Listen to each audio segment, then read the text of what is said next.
Salut tout le monde! Coucou, bonjour à tous. On vous l'avait promis, elle est là, la 18e vidéo qui va clôturer et synthétiser notre road trip en Norvège. Voilà, alors on va un petit peu vous donner ce que ça nous a coûté, le budget, la nourriture, les kilomètres, les tunnels, les ferries, les ponts, tout le bazar. Ce qui constitue notre road Et trip. le budget pour nous, on a quand même fait... Alors au début, on a fait plus de camping que de postes sauvages. Et après, finalement, on a pris plaisir au poste sauvage. On en a fait plus sur la fin, mais là, la météo était pas top. Et nous sommes rentrés 10 jours plus tôt que prévu. Donc nous sommes rentrés le 25 juin au lieu d'être rentrés vers le 5-6 juillet. Donc finalement, notre road trip, c'était 60 jours, pile, dont 55 jours sur le sol norvégien, puisqu'il a fallu quand même arriver jusqu'au nord du Danemark et puis repartir de la Norvège pour revenir chez nous, ce qui prend un peu de temps. Voilà. Alors on commence par... Les kilomètres. On a fait 11 575 km avec 212 heures de conduite, puisque le Ducato, il enregistre les heures pile de conduite où le moteur tourne en tout cas. Alors je précise, tout seul, parce que moi j'ai pas conduit. Oui, j'ai pas très envie de conduire sur des petites routes norvégiennes, étroites, sinueuses. C'était bon comme ça. Alors, on a quand même permis... J'ai quand même le t-shirt de là-bas. Hein. Oui. L'Urtigritten, hein, tout le trajet. Voilà. Et Brigitte aussi. Hein, voilà. Bah oui, on s'est équipé en circonstance. Hop. Bon, c'est à l'envers apparemment, hein, parce qu'on a le téléphone. Bon, bref, on s'en fout. Ouais. Ça a permis quand même de couper un petit peu les routes. On a quand même pris au total 30 ferries, ce qui est pas mal. Ouais. Tout ça, c'était C'est sympa. C'était sympa. Et alors, ne rigolez pas, mais je les ai comptés. On a fait 574 tunnels. Si j'en ai pas oublié, parce que ça, c'est possible aussi. Dont des longs. Très longs. Des très longs. Alors, pour ceux qui ont déjà été en Norvège, on va rien leur apprendre. Ceux qui prévoient leur voyage, ça se prépare, un voyage en Norvège. Tu ne veux pas dire, je pars demain, je vais aller 15 jours en Norvège, tu vas être mal parce qu'avec les tunnels, les ferries, les villes payantes et les machins, si tu n'as pas les batchs, les machins, tu vas...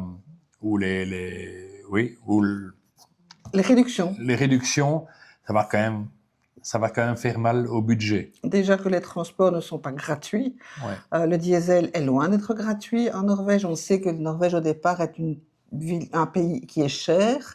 Bon, c'est vrai qu'en faisant le total de nos dépenses, c'est vrai que je ne m'attendais pas à autant. Alors, qu'est-ce qu'on a vécu pendant ces 55 jours sur le sol norvégien? On a quand même eu une météo pas mal. Mois de mai surtout. On a eu un très très beau mois de mai. Pas chaud. Là, on devait chauffer, on devait mettre une petite bûche le soir et une petite bûche le matin au réveil, parce que parfois il y avait 12-13 degrés dans le camping-car, mais il y avait 1, 2 ou 3 degrés à l'extérieur, donc voilà. Après, ça allait mieux. Alors en juin, effectivement, on a eu bien plus chaud, on mettait plus de chauffage, mais on a eu de la pluie. Donc finalement, je préfère avoir froid et sec que mouillé et chaud. Et donc, on a eu pendant ces 55 jours de road trip en Norvège, on a eu 4 soleils de minuit. Et ça, c'est quand même relativement fabuleux à vivre.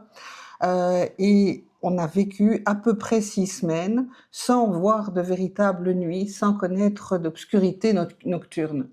C'est un peu perturbant, mais on s'y fait quand même relativement vite. On s'y fait bien. Les premières soirées, évidemment, on monte une vidéo, puis on regarde l'heure, il est 2h45 du matin, quoi. Et t'as l'impression qu'il est juste 18h30, parce que c'est la même lumière. Évidemment, après, quand tu fais 2 soirées dans ce genre dans ce style-là, le matin, t'es quand même pas frais au volant, hein, je peux te le dire. Voilà. Mais bon.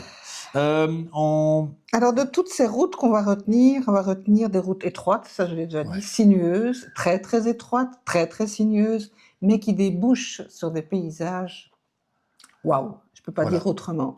Des images qui restent dans notre tête, ce qu'on a essayé de reproduire pendant les 17 premières vidéos, ça ne rend pas la réalité. Parce que cette lumière n'appartient qu'aux pays polaires, je pense, ou qu'à la Norvège, je n'en sais rien. Oui, c'était ce qu'on a sur photo, c'est pas ce qu'on a vu. Ah, c'est super beau sur photo, mais ce qu'on a vu en vrai, c'est magnifique, quoi. petite pause parce qu'il y a le chat qui criait. Alors, ça allait faire un bruit de fond dans la vidéo. Tant qu'on est à l'état des routes, sur les routes, on a des rencontres surprises. On a vu des moutons, des chèvres, des élans, des rennes, tout ça en liberté totale. Et ça traverse la route sans prévenir, sans crier gare, à nous de faire attention.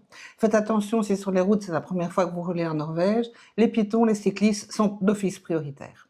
Ouais. On ne va pas regarder un passage pour piétons, c'est obligatoire quasiment de s'arrêter. Ils traversent n'importe où, n'importe quand, c'est un peu comme les moutons, les chèvres dont je viens de parler. Ils ne préviennent pas et c'est normal. On va dire ça comme ça. Ils ont priorité. Et tu l'apprends vite. Quand tu vois qu'il traverse quand même, quand il te voit arriver, tu te dis « Ah, c'est vrai, il a priorité. Les prochains, tu t'arrêtes. » Alors, pour le poste diesel, notre camping-car, c'est un Detlef, 7,41 m.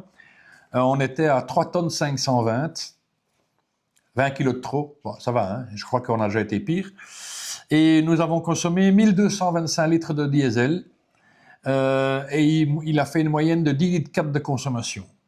Ça nous est revenu à une petite somme sympathique de 2 000 € pour les 2 mois, pour faire autant de kilomètres. Bon, c'est un budget. C'est un budget, sans mais conteste le plus cher. Alors, dans le Nord, le diesel est très cher. On l'a vu à 22 NOK. On l'a vu à 17 NOK. On l'a même vu un jour plus bas, à une pompe. Il faut aussi savoir que tu vois, alors, tout ce qui était en dessous de 19 NOK, dès qu'on voyait une pompe qui donnait moins de 19 NOK ou 19 NOK maximum le litre, on s'arrêtait, on refaisait le plein, même s'il y avait que 8 litres que tu mettais, mais au moins tu étais tranquille. Et un jour, je vois le diesel à 18 NOK, on s'arrête, je fais demi-tour, je reviens à la pompe, il était monté à 20. Sur les 40 secondes que j'ai fait demi-tour, ou la minute, ça change comme ça. C'est pas comme chez nous, en tout cas chez nous en Belgique, il change à minuit. Là-bas, il change quand ça leur chante. Ça, c'était concernant le diesel. Concernant le GPL ou le LPG, ça dépend. Nous, on a 2 bouteilles qui sont liées ensemble et qui sont en mode GPL, LPG. Donc, c'est un réservoir fixe. On a un raccordement extérieur comme les voitures. Ça a été le gaz, on l'a eu entre 14 et 18 NOK. Entre 14 et 18 NOK le litre. Dans le Nord, une fois que tu es passé le cercle polaire. Plus rien. Ah non, là il y en a encore une. Alta. C'est la dernière. Et c'est la dernière. Donc là, tu regardes à ne pas trop consommer de gaz. Mais on n'est jamais. Donc on a 2 bouteilles, 2 grosses bouteilles qui sont liées ensemble. On n'est jamais passé sur la deuxième. Alors, ce qui était assez étonnant, c'est que ça ne se trouve pas dans les pompes à essence classiques. Non. Il faut vraiment avoir l'application mylpg.eu. Je le mettrai, le petit logo MyLPG. C'est génial parce que quand vous dites dans la ville où vous voulez voir s'il y en a un, itinéraire, Google Maps, et vous amène. Et c'est chaque fois dans un zoning, un truc compliqué à arriver, mais voilà. Et c'est carte bleue, enfin nous on n'a pas de carte bleue, mais nous on avait une carte Visa et on fait le plein, voilà, c'est très facile. Et dans les ferries, il est demandé, quand le ferry est assez long et surtout quand il est fermé, de couper donc l'arrivée de gaz pendant les traversées. Ça, il faut quand même je l'ai fait entre Hirstal et Kristiansand, et je l'ai fait entre Kristiansand et Hirstal. Les autres fois, il fallait couper. Si, entre Bodø et les Lofoten. Ah oui, entre Bodø et les Lofoten, on l'a coupé aussi. Ouais. Voilà. Et le retour, on a fait les Lofoten Varoy Bodø. On l'a coupé parce que c'est un ferry qui est fermé. Et donc, si les camions frigo arrêtent leur frigo, je pense que je peux arrêter le mien aussi. Deuxième poste important, parce que finalement, le poste de gaz, ça nous est revenu à 115 € pour 2 mois, donc ce n'est pas vraiment très important. 88,75 litres. 88 litres,75 pour nos amis les Français, 75 pour nous, et de gaz. Donc, je trouve que sur 2 mois, surtout qu'en mai, on a pas mal chauffé le matin, pas mal chauffé le soir. Et bon, le frigo, évidemment, compensait, quand il faisait relativement frais, il ne tournait pas beaucoup. On l'a mis le frigo sur 1 et il était vraiment bien froid. Je pense qu'ici, quand on repart en septembre, il ne va peut-être pas être sur 1, il va peut-être bien être sur 2 ou 3. Enfin, ça dépend de la météo. Le deuxième poste le plus important dans notre budget, c'était sans surprise la nourriture. Ouais. Hein, on s'était dit au départ, oh là là, la Norvège c'est cher, on s'était équipé d'une panoplie de choses à devoir prendre avec nous, complètement inutiles, à notre avis. Bon, c'est vrai qu'on aurait pu acheter moins dans les magasins et vivre plus sur nos réserves, c'était pas le but. On avait plus envie de manger local et de consommer local. Et du poisson. Et c'est vrai, et beaucoup de poissons. Et donc, ce qui est vrai, c'est qu'on a fait nos courses et ça nous a pas sidéré la différence de prix. Alors, je ne sais pas en France, quand j'avais discuté avec des Français, ils me disaient « Ouais, quand même, c'est cher ». Alors nous, est-ce que la Belgique est plus chère que la France? J'en sais strictement rien. Nous, l'inflation a tellement été telle que on est quasi arrivé au niveau de la Norvège. Je parle dans les magasins pour acheter à manger tous les jours. Je ne parle pas des restos, parce qu'on en a fait un. 9,20 € le verre de blanc ou de rouge. On a acheté 2 cubis de rosé, 2 cubis de rouge dans les magasins. Vin Monopolette. On a été un peu dérangé, quelqu'un est venu sonner, évidemment, c'est normal. On était dans les Vin Monopolette, qui sont les magasins d'État, où on vend le vin, et nous avons acheté 2 cubis de rouge, 2 cubis de rosé sur toutes les vacances. 33 € le cubis de 3 litres. Ça tape. On peut Ça pas frappe. dire. Alors, après, quand tu bois ton rosé, tu trempes ton doigt. Il est bon le rosé, comme ça. Tu y vas comme ça, parce que sinon, si tu bois 2 verres d'affilée, tu te dis, oui, budget explosé. Donc le budget des 4 cubis, encore un petit cubi d'1,5 litre à côté que j'avais pris en plus, environ 150 €. Le budget course de tous les jours, donc le pain, les œufs, etc., ça nous a coûté 1 400 € pour nous deux, pour les 2 mois. J'ai pas trouvé ça tellement excessif. Il y avait de la charcuterie, il y avait du fromage. Alors la diversité n'est pas vraiment de mise dans les magasins norvégiens. On est habitué à beaucoup plus de diversité chez nous, mais bon, on s'y fait à la longue. C'est vrai qu'à la fin, on avait un petit peu marre de toujours manger la même chose. Dernière chose, c'est qu'on a beaucoup mangé aussi sur le bord de la route. J'interromps pour la nourriture. C'est bon. Ce n'est pas très fin. Non. Tu peux faire n'importe quel magasin, c'est la même chose, c'est la même marque. Alors, l'eau pétillante, Brigitte, elle a trouvé, c'est chez Coop. Oui. Elle a essayé toutes les eaux pétillantes, je crois, de Norvège, et chez Coop, ceci. Bon, voilà. Il n'y a pas de Contrex là-bas, donc... Point de vue petit resto, le midi, on en a fait pas mal. Oui. On s'arrêtait sur le bord de la route et là, ça reste raisonnable. Alors, il faut bien se dire qu'il n'y a pas de boisson alcoolisée le midi puisqu'on roule et c'est une bonne chose. Le vin, il n'y en a pas. Donc, et de l'eau, il y en a toujours. C'est toujours la carafe d'eau à table. Comme on n'est pas obligé de prendre France. des sodas, rien du tout. On peut manger et on mange généralement à deux entre 30 et 40 €. Bon, c'est des choses basiques. C'est copieux, hein? C'est copieux, mais c'est basique. C'est les fish and chips, c'est les boulettes, c'est des choses relativement, de base. Mais c'est bon, c'est copieux, ça remplit. On va dire ça. On n'a pas maigri en Norvège. Non, pas vraiment. Ça doit être, à mon avis, les petites sauces. Ouais, tout ça. En tube. Alors, on est un peu sceptique. Du fromage brie en tube, du caviar en tube, du fromage à base de bacon en tube, à base de jambon en tube, à base de crevettes en tube. C'est spécial, mais c'est bon. En fait, pour les petits toasts apéro, c'est génial. Et donc, tu t'étonnes pourquoi tu ne maigris pas, parce que tu fais les petits toasts apéro qui compensent le vin que tu bois pas, parce que tu bois un verre à l'apéro, sinon après, ton budget vin, ben bon, ça fait partie des vacances aussi. Oui, ça on n'a pas vraiment... Au mois de septembre, on part en France, je pense que le budget va être un peu moins cher en vin. Ça c'est certain.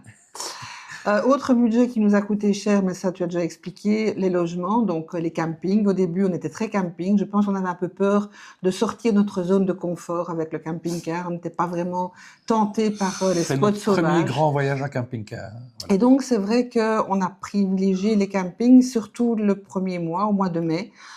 Et donc, c'est vrai que c'est quelque chose qui nous est revenu relativement cher. En mois de juin, on a vraiment limité. On était beaucoup plus, au moins un jour sur 2 ou sur 3 dans les spots sauvages. Ça nous est quand même revenu au total à 1 500 € pour les 2 mois. Des campings. Alors, ce qui est important aussi à dire dans les campings, il faut y aller pour les lessives, par exemple, parce qu'on ne trouve pas de wasserette, enfin de la salon lavoir, autrement que dans les campings. Et ça, c'est intéressant. Et je voulais revenir 2 minutes sur la question de la monnaie norvégienne. Il n'y a pas besoin d'avoir vraiment beaucoup de monnaie, sauf des NOC en pièces de 10 ou de 20, justement pour ces machines à laver et pour les On a séchoirs. retiré à Bergen, Non, à Stavanger. À Stavanger. à Stavanger, on a retiré chacun, c'était début des vacances, 1000 NOK. L'équivalent de 85 €. L'équivalent quand même de 85 €. Et On on a même dû claquer le reste des NOK sur le bateau. Pas de chance parce que c'est un bateau danois. Et donc les NOK, on a beaucoup, tu peux te les mettre. les derniers. Donc on a encore des billets de NOK avec nous pour l'année prochaine grave. puisqu'on retourne en avril prochain. Autre poste relativement coûteux, ce sont les transports, c'est-à-dire les transports routiers, les ferries, etc. Bien qu'il y ait des petits trucs pour diminuer le coût, le Skytel Pass, ceux qui vont en Norvège connaissent le Skytel Pass, s'inscrire sur l'autopass offert qui diminue quand même pas mal le prix des ferries, mais ça revenu quand même pas mal. Les transports nous sont revenus environ à 1000 € pour les 2 mois. Alors, les ferries, on verse une provision de 2100 NOK. La première provision était épuisée. J'attends d'être remboursée pour la deuxième provision que j'ai versée parce qu'on n'a pas tout utilisé. Les routes, les péages, les villes, les tunnels, etc. On a eu pour 75 € le mois de mai et 35 € au mois de juin. Voilà. Donc voilà, c'est l'un dans l'autre, mais ça coûte relativement cher. Les ferries de départ, évidemment, coûtent aussi relativement cher, aux environs de 300 € par trajet. Alors, en visite, nous avons dépensé 800 € sur les 2 mois de visite. Là-dedans il y a 2 grosses visites importantes, notamment celle des baleines. Les baleines qu'on a fait à Andenes. Alors, c'est un petit budget, mais franchement, c'est inoubliable. Quand on a monté la vidéo uniquement des baleines et qu'on l'a regardée, on avait les larmes aux yeux parce que c'est vraiment magique cette journée, magique. Un petit budget, mais on était quoi? Environ à peu près à 300 €. 300 € pour nous deux et on est parti à un bon 3h30 en mer avec les équipements qu'ils te donnent et tout. Malgré les bons équipements, quand tu es 3 heures en mer, tu sens ton visage qui... Voilà. Mais c'est magnifique, il a fait super beau. Donc si vous passez par Andenes, n'hésitez pas, faites-la cette croisière, voilà. ce safari. Chacun baleine. avec les moyens de... Ça, c'est vraiment magnifique. Mais alors, la deuxième excursion qui nous a coûté un peu cher aussi, c'était la croisière sur le Lysefjord. Oui. Il faisait pas beau pour, de toute façon, faire l'excursion au Preikestolen, et moi, je ne voulais pas le faire vu mes problèmes cardiaques. Donc, on a été voir le Preikestolen par en bas. Donc, on a fait la croisière sur le Lysefjord, et ça nous a coûté, je lise mes notes, 1680 NOK, soit environ 145 € pour nous deux. Voilà. Ça reste encore... On a fait le tour de ville à Bergen, en bus anglais, là. Ça, c'était pas si cher. C'était pas si cher, c'était environ... 280. Non, c'était un peu plus cher que ça. C'était environ 100 € pour nous deux. Voilà. Mais tu peux prendre toute la journée le bus, tu descends à un endroit, tu visites à pied, tu remontes dans le bus, voilà, comme tous les trucs touristiques comme ça. Donc, en résumé, il y a encore le post-plaisir, mais ça, chacun fait les cadeaux de la famille, des enfants, des petits-enfants. Voilà. Un petit vêtement par-ci, par-là. Donc, ça, c'est chacun fait comme il a envie. Mais sur 2 mois, on a dépensé, donc je récapitule, 2000 € de diesel, 115 € de gaz, environ 1000 € de transport, ferry, etc., tout compris. 1500 € de camping, c'est vrai là, on aurait vraiment pu le diminuer. Oui, on aurait pu le diminuer de moitié. Oui, au moins. 1400 € de courses alimentaires, 1000 € de resto de midi, le soir et le vin, que j'ai mis dans cette case-là. Donc, c'est en fait les extras. On a fait un chouette resto, un vrai resto, pas un truc snack du midi, dans un camping, c'était à Senja. Quand vous débarquez, vous passez vraiment la montagne ou le col, si on va dire, mais qui est pas un col. Et il y a un camping, comment c'est ? À Torsken. Torsken, le camping, à recommander, parce que l'avantage, c'est qu'il te dit, voilà, vous prenez l'emplacement 7, et ça veut dire que si tu restes 3 jours et que tu as envie de prendre ton camping-car pour aller visiter un truc, la place 7, elle reste. Tu reviens, tu dois pas laisser ton fauteuil, tes chaises et tout ton bazar pour garder ta place, voilà. Et tu parlais du restaurant. Et alors là, ils ont un restaurant dans ce camping. On est allé manger. On a très bien mangé. C'était très fin. Et avec les 2 verres de vin et une entrée commune, j'étais à 88 € le restaurant. Alors, certains vont dire, waouh, c'est cher. Alors moi, si tu vas à Bruxelles, en tout cas chez nous, si tu vas dans le centre-ville de Bruxelles et tu te fais un bon petit resto où tu manges aussi fin, tu n'es pas loin du même prix. Voilà. Donc, voilà, on n'en a fait qu'un, le beau resto. Parce qu'on est On aime bien le resto, mais pas là où ça coûte un bras, quoi. Voilà, donc on a dépensé environ 8 000 € au total. 8 000, ouais, 8 pour 000 les 2 € pour mois. les 2 mois de vacances.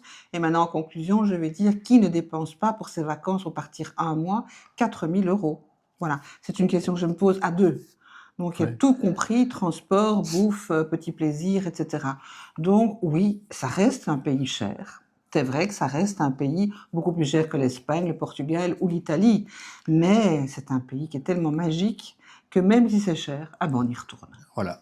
Et alors, on a explosé le pare-brise, mais c'était des petits éclats, parce qu'il y a quand même beaucoup de routes en travaux, et certains, là-bas, dans les travaux, roulent comme des maftakaises, hein, on va dire. Ils roulent un peu vite. Et on suivait un camion, et on a eu un jet de pierre qui a fait 3 impacts de 2 coups. Du coup, ça, c'était au fin mai. Et en naviguant, en roulant, évidemment, tout le fin mai et juin, quand il pleuvait, on a eu beaucoup de pluie en juin, les essuie-glaces ont été abîmés, et du coup, quand on est rentré, on est allé chez Carglass, et on a changé les balais d'essuie-glaces. Ça, c'est comme ça. Sinon, on a niqué 2 pneus aussi, mais ça, c'est parce qu'ils n'étaient pas tout à fait neufs non plus, mais bon, sur 11 500 km, les pneus, on les a achevés. Et puis maintenant, il va à l'entretien, mais ça, on ne compte pas dedans, bien sûr, parce que l'entretien, c'est parti pour 20 000 km ailleurs.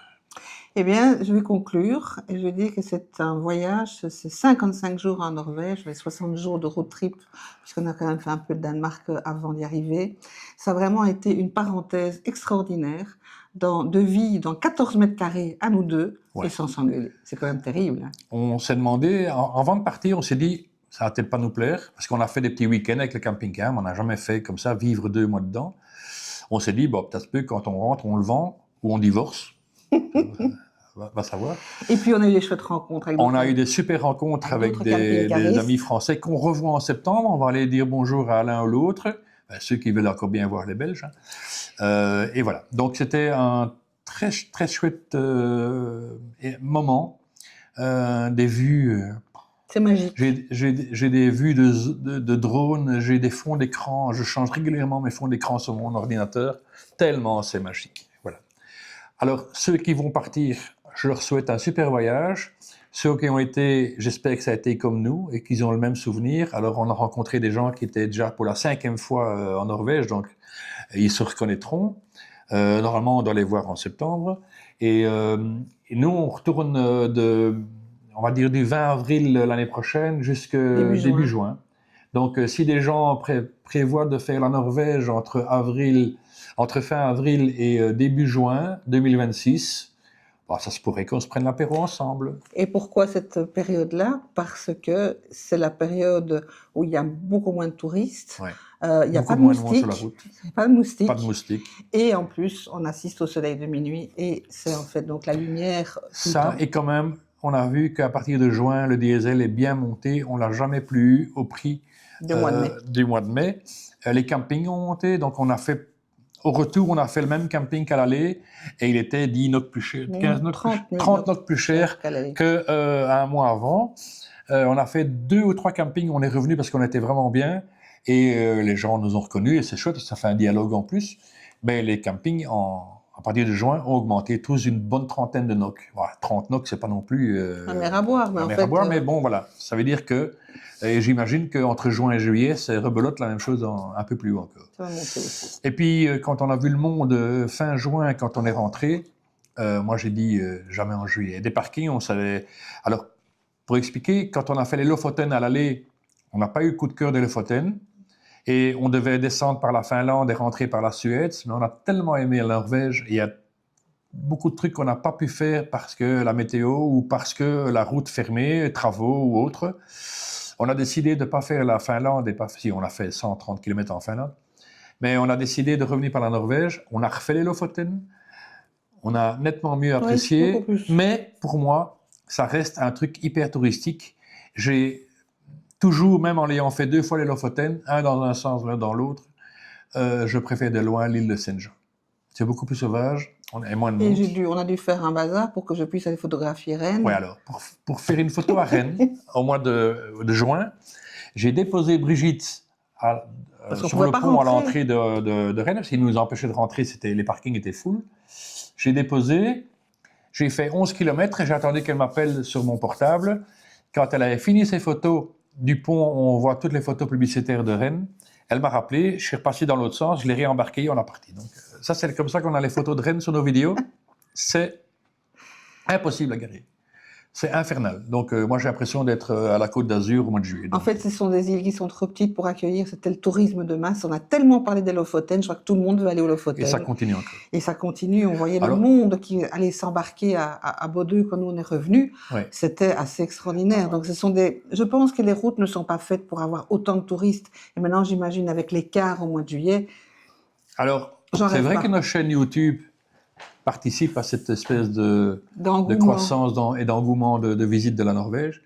Mais on le fait plus pour ce qu'on a vécu et parce que la préparation de notre voyage, c'était grâce à des gens comme nous qui avaient été avant nous, aux chaînes YouTube, à un certain Alex, sur le groupe Facebook des camping-caristes en Norvège et véhicules fourgons aménagés. On a rencontré pas mal de gens qu'on connaissait du groupe, qu'on a vu en vrai, c'était génial. Et c'était vraiment un super souvenir. Donc j'embrasse tout le monde, tous ceux qui se reconnaissent, qui nous connaissent, qui nous reconnaissent. On vous fait un gros bisou et on vous dit, en espérant, à bientôt. Bye bye tout le monde.